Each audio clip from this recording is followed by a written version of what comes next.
All right, let's get right into it. We're going to talk about something really important today. These invisible financial traps, the so-called responsible habits that might actually be the very things holding you back.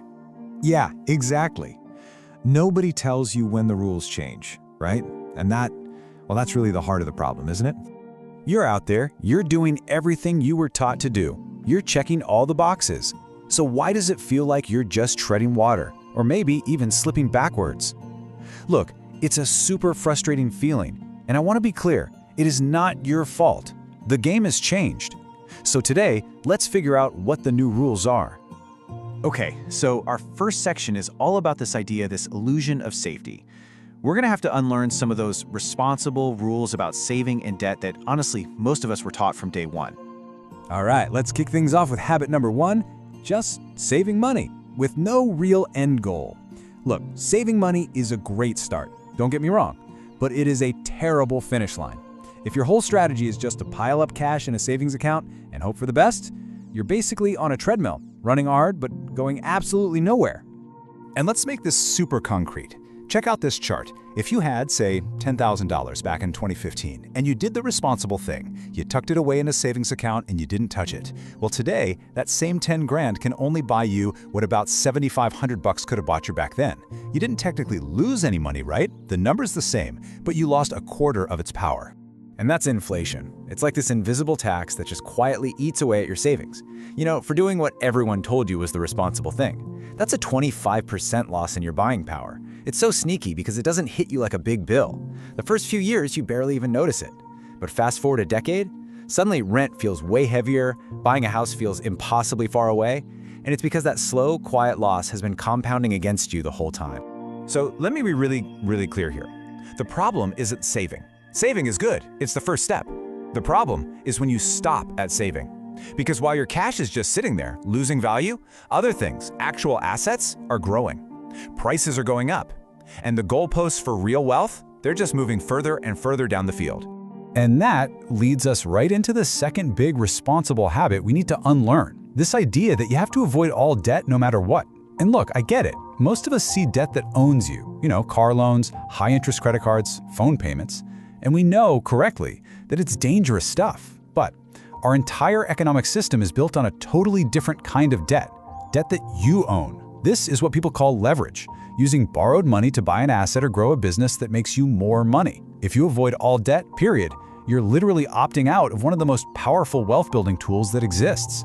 So here's the new rule. It's simple. Never, ever use debt that doesn't produce more than it costs. The goal isn't to have zero debt. The goal is to be smart about it, to only use it as a tool that makes you money.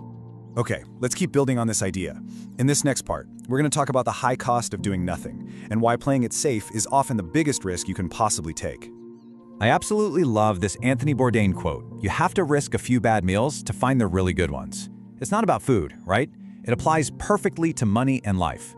We are just hardwired to avoid making mistakes. We don't want to change careers, start that scary project, move somewhere new, because what if it's a bad meal? But if you never take that risk, you are guaranteed to never find the really amazing ones. Here's another way to think about it. You've got offense and you've got defense. Defense is things like budgeting, cutting your spending, and it's super important, right? It protects what you already have. But defense alone can't win the game. It doesn't grow.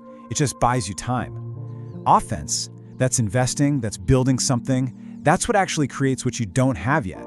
And if your entire financial plan is just defense, guess what? Rising costs and inflation will eventually, inevitably outrun you. Now, this next trap is a big one. Oh man, so many people fall into this.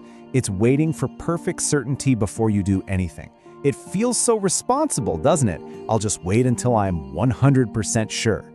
But here's the thing. In any system where things compound, and that's markets, that's careers, that's real estate, that's pretty much everything important, waiting for certainty is one of the most expensive mistakes you can make. I call this the certainty trap. Look at how it works. When an opportunity first pops up, it's fuzzy, it's uncertain, but that's also when the potential upside is huge and the cost to get involved is low.